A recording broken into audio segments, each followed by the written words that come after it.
Welcome to the Three Martini Lunch. Grab a stool next to Greg Columbus of Radio America and Jim Garrity of National Review. Three Martinis coming up. Hey, really glad you're with us today on the Three Martini Lunch. Grab your stool. We've got 3 good martinis for you today. And an extra topic that absolutely has to be addressed. But let's start with good martini number 1, and it is a double-barreled first good martini. So really, we got like 4 good martinis today. But anyway, it's double-barreled because it all involves polling. First one coming from a Politico Morning Consult poll of registered voters that's taking a look at, Jim, what I would call one of the media's worst smear jobs in terms of what's actually in the bill, and that's the Florida bill on curriculum for K through 3, and the legislation that suggests you really shouldn't be doing sex ed that early, and you don't need to get into lots of discussions about gender identity and sexual orientation at that point either. It's passed the legislature. I think DeSantis is certainly going to sign it if he hasn't signed it already. And there had been some suggestion that Americans were deeply, deeply opposed to this. No.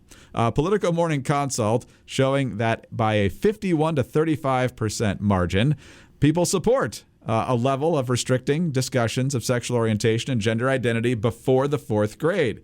An even slightly higher percentage, 52 to 37, support limiting such discussions at and above that level to age-appropriate discussions. And it's not just a Republican phenomenon either. This is from Politico. In both instances, support was considerably higher among Republican registered voters, but there was also backing from independent voters. 70% of GOP voters supported banning the teaching of sexual orientation and gender identity in lower grades compared to 51% of Democrats who opposed the legislation. But the poll found that 46% of independent voters supported the ban compared to 35% who opposed it. I'm not sure ban's even the right word there. Meanwhile, Joe Biden not getting a free pass at all from the American people on his explanation that everything's Putin's fault. This is the Daily Caller. As the president currently enjoys an approval rating in the low 40s, it's clear nearly everyone believes he shares some of the blame for the pain at the pump.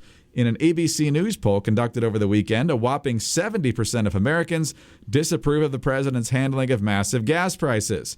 Meanwhile, American families are now spending around 6% of their entire income on gasoline alone. In a CBS poll from just last week, 63% of Americans want the president to increase oil and gas production within the United States, including a majority of Republicans, independents, and Democrats. In contrast, only a third want to see Biden continue to beg for more oil from the Middle East or South America. So, Jim, when you listen to Twitter, you think you might know how America feels. When you actually talk to Americans, you get a very different story. Yeah, but I think the first thing that jumps out at me discussing the Florida law, the so-called Don't Say Gay bill, which is just straight up Democratic messaging, by the way. It's not what the bill is called, and yet that has become the one that big news agencies use as for it. Greg, in the ABC poll, the way it was characterized is legislation that would prohibit classroom lessons about sexual orientation or gender identity in elementary school. It's not what the legislation says. Legislation talks about kindergarten through 3rd grade. My kids will go to elementary school until 6th grade. There are some that stop at 5th. I went until 7th grade, and way back in Metuchen, they had a system where at 8th grade you went up to the high school. But the idea is that your idea of what elementary school is, and I think every parent would agree, what's appropriate to teach your kid changes as they get more mature. What the kinds of stuff you're okay with having in the curriculum in let's say 5th grade, 6th grade, 7th grade is going to be different from what you're okay with kindergarten, 1st grade, 2nd grade, and 3rd grade. And I think with people's objection to what is being taught in these schools is not that we shouldn't teach these kids this stuff ever, anybody, and nobody should know about it. It is that this is not appropriate for kids this age. This is an attempt to shape their thinking on these subjects in a way that most parents simply oppose, and that these subjects, at least at this stage of their lives, if they're going to be addressed, are best addressed at home with the parents.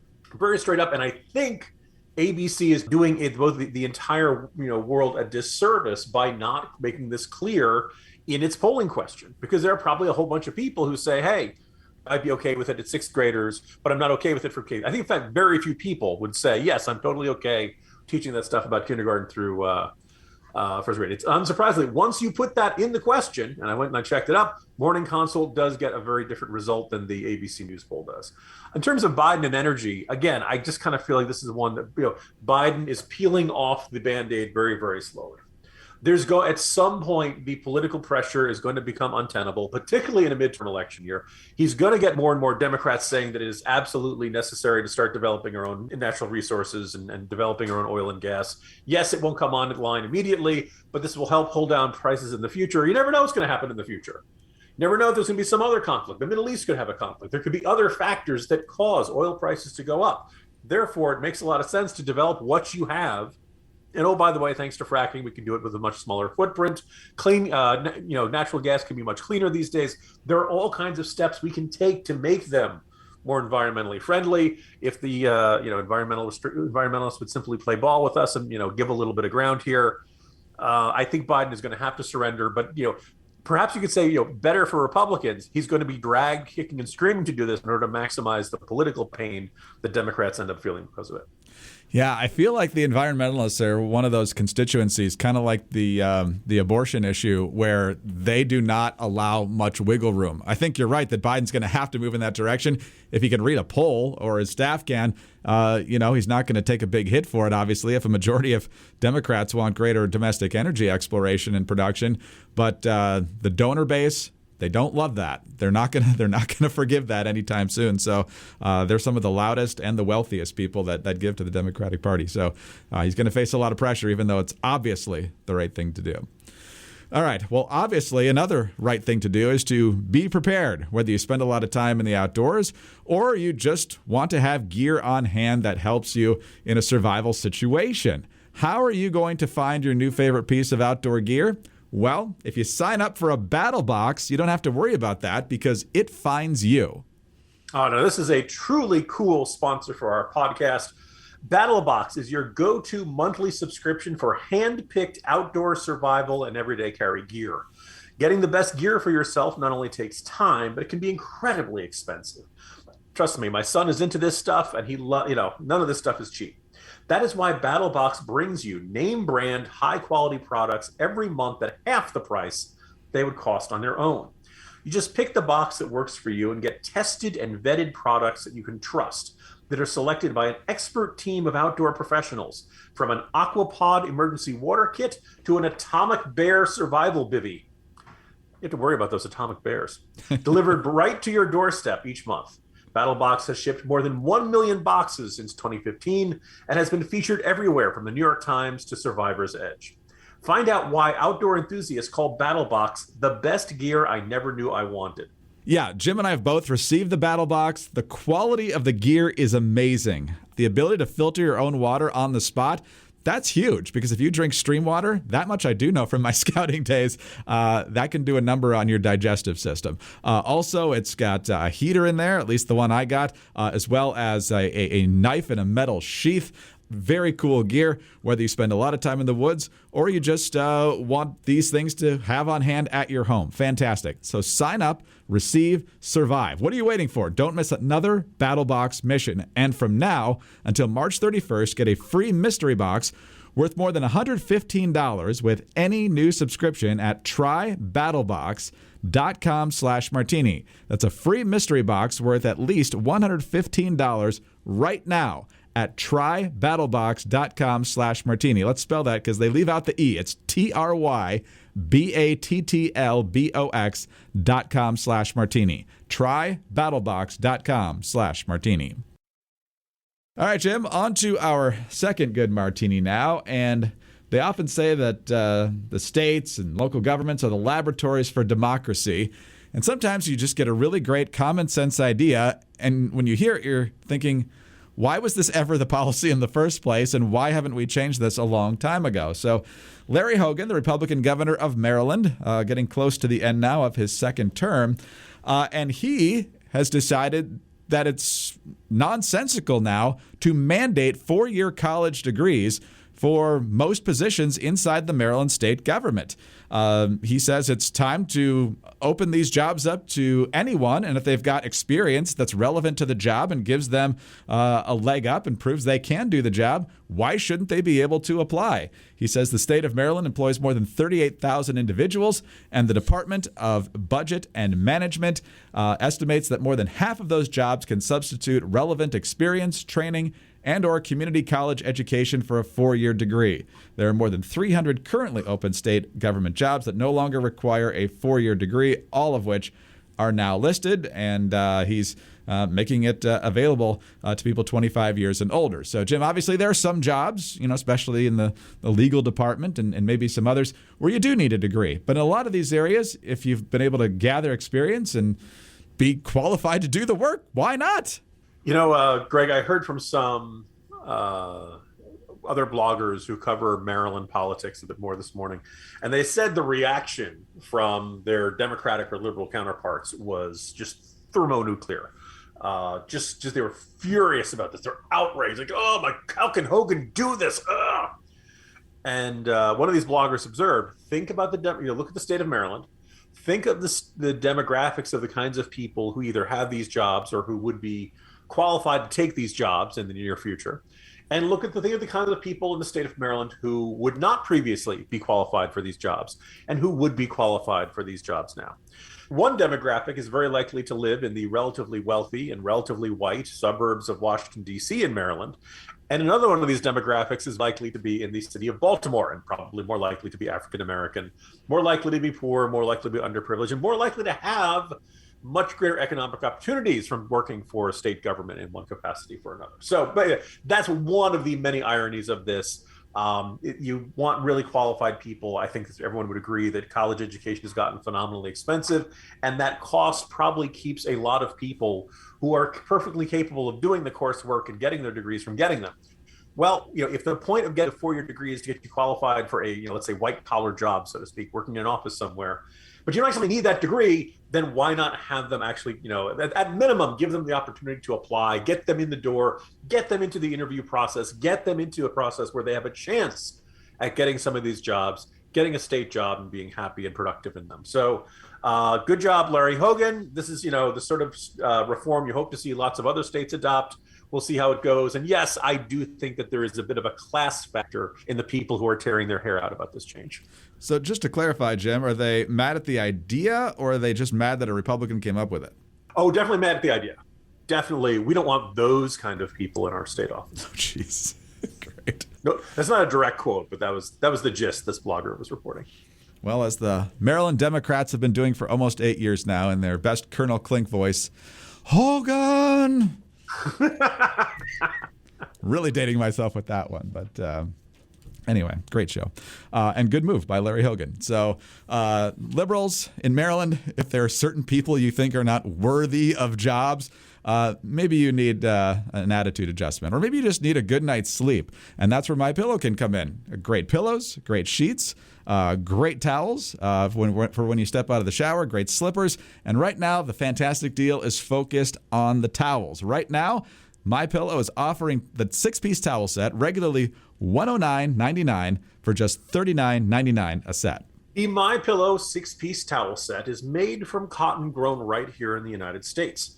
Now, some other towels may feel good, but they don't absorb very well, or maybe they absorb, but they don't feel good. Well, every MyPillow towel is made from proprietary technology that makes them highly absorbent and soft to the touch. There's none of that lotiony feel.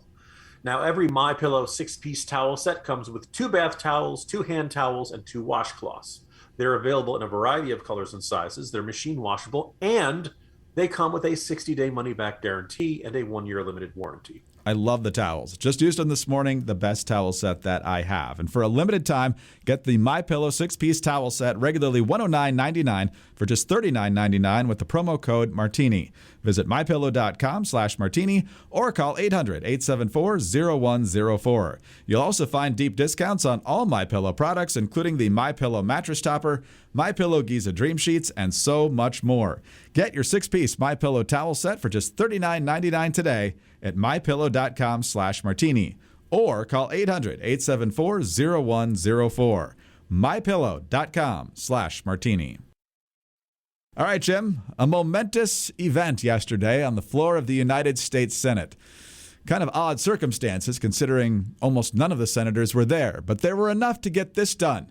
Kirsten Sinema from Arizona, the Democrat, the presiding officer, Marco Rubio with this motion on the floor. I ask unanimous consent that the Rubio substitute amendment at the desk be considered and agreed to, the bill as amended be considered read a third time and passed, and that the motions to reconsider be considered made and laid upon the table. Is there objection? Without objection, so ordered. Thank you, Madam President. And That yes from Kirsten Sinema was because that legislation, since nobody objected, passes that would make daylight saving time permanent. Meaning that I believe starting next year, if it passes, once you flip your clocks in March, you'll never flip them again. That time would be made permanent. It still has to be passed in the House of Representatives. The fun part, though, Jim, is that as soon as this passed, plenty of people who never want to change their clocks again are saying, oh, great idea, but it actually should have been standard time, so it's not so dark in the morning in the winter. And so as I tweeted out yesterday, this could be the most fun debate since less filling tastes great. But remember when debates were fun, right? A bunch of celebrities arguing about two features of light beer. Yes. It's fascinating to see that this has been, people complained about it for a while, and then all of a sudden this momentum for this bill, boom, just all of a sudden it's there. Like, we're on the verge of doing this. It's interesting. I think my colleague Dan McLaughlin made the argument that actually daylight savings time is now much less of an issue twice a year because our phones and our computers and our tablets, a whole bunch of electronic devices now update themselves, and we don't need to worry about it. Now it's just our wristwatches, and I don't know about yours. My car, not only does it need to be done manually, I have to go in and do it. I have to press buttons. It's a very complicated system. And I almost inevitably end up adding an hour when I need to lose an hour or losing an hour when I need to add an hour. So I end up with a clock that is 2 hours wrong instead of being off by 1 hour. I know we did this in 1974, and people said it didn't work out very well. And some kids got hit by cars because it was dark in the morning. All right, look, if we try it and this is bad, then we can change back. But it does seem like the argument behind it and the theory behind it has never made that much sense. I do know that if you pick whichever one you picked, if you stuck to it, then it means sunrise and sunset would only change by about a minute each day, and our body's clocks and our body rhythms would get used to it. Okay, fine. We would just kind of adjust to it naturally and normally. Now, as a result of it, twice a year we get this sudden. It's always nice when you get that fall back because nobody complains about it. Everybody likes that extra hour of sleep. But it's spring forward that always aggravates us, where it's like, this weekend, let me lose an extra hour of sleep. And it always makes that Sunday very difficult. By the way, my understanding is, or the legend is, according to Sam Donaldson, George Will used to show up either an hour late or an hour early every time they had to change the clocks when they taped This Week on ABC News. Maybe he's finally updated and it's not an issue. But apparently, talking about people who always have that frustration, always seem to forget to update their alarms and stuff like that. I'd be perfectly happy with either one of these. Just pick one. I don't understand the point of it. Greg, the only way this really affected me is that when I got up to write the morning jolt on Monday morning, the sky was dark, and that was frustrating. Yes. So, yeah, Arizona is, which Kirsten Sinema is from, they do not change the clocks. They are on standard time, which is the time we just left to join daylight saving time. And I think one of the reasons is because it will get light earlier in the morning that way. One of our fellow Ricochet podcasters, Scott Bertram, yesterday, pointing out that if we had daylight saving time year-round, on December 21st, Grand Rapids, Michigan, which is kind of on the western edge of the Eastern time zone, would have seen a sunrise at 9:11 a.m., which is a little... That's pretty late. That's pretty late, granted. A little late for a sunrise. And so, but on the flip side, Jim, I grew up in the Upper Peninsula of Michigan, where the winters you don't get a lot of light, and the summers you do. And so if you go to standard time, then you lose one of those hours in the endless summer nights. And so I can see it either way. I don't live up there now, but I guess if you're going to do it, I would probably go to standard just for the sake of not being pitch black every time you go to work throughout the winter or go to school. But in the end, I wonder if some folks are going to wish it was back the way it currently is. I don't know that because those two Sundays are really rough on families, especially with little kids. And I've heard pet owners say the same thing about their pets, but we'll see. We'll see what the House does, or if they even do anything at all. But anyway, Kirsten Sinema was very excited. Marco Rubio is very excited. And he teamed up with Ed Markey. How many times do you figure Marco Rubio and Ed Markey team up on anything? Yeah, that's it's always nice when you find these unusual bipartisan agreements.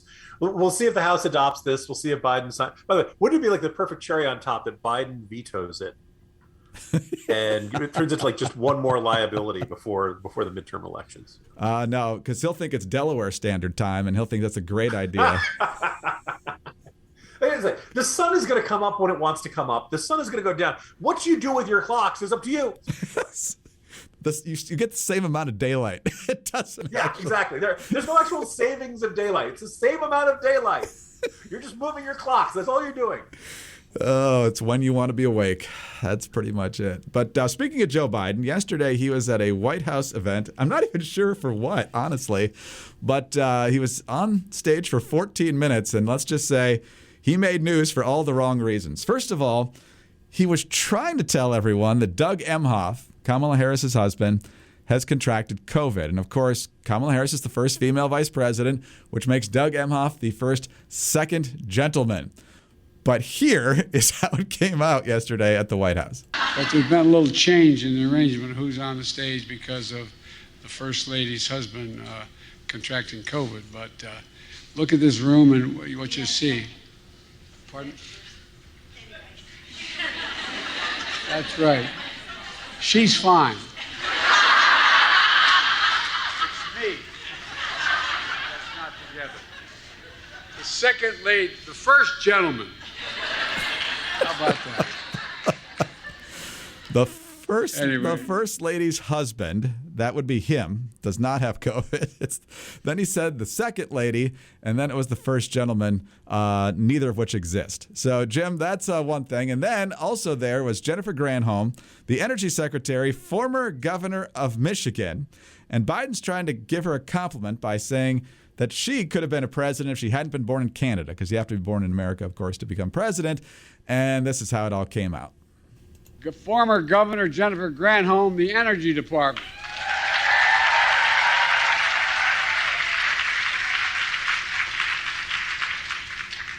I often kid her, and I wasn't kidding early on when I was seeking the nomination. Had she been born in America, she'd be standing here and I'd be sitting there. She was the former governor of the state of Michigan. Michigan, wrong. She was a former state, she was a governor. She was the former governor of Michigan. I think that might have been Jennifer Granholm trying to help him out there, Jim. I think my favorite part in that exchange is I always kid her, but I wasn't kidding, which is interesting. Now, people will chalk this up to us making fun of a stutter. There's no stuttering involved here. Yeah. This is a situation where the guy's blanking, and it's on one level it's kind of funny. On another level, the guy's the commander-in-chief of the U.S. military and the chief executive of this country, and he's not able to get through a simple ceremony. Greg, I think we need name tags.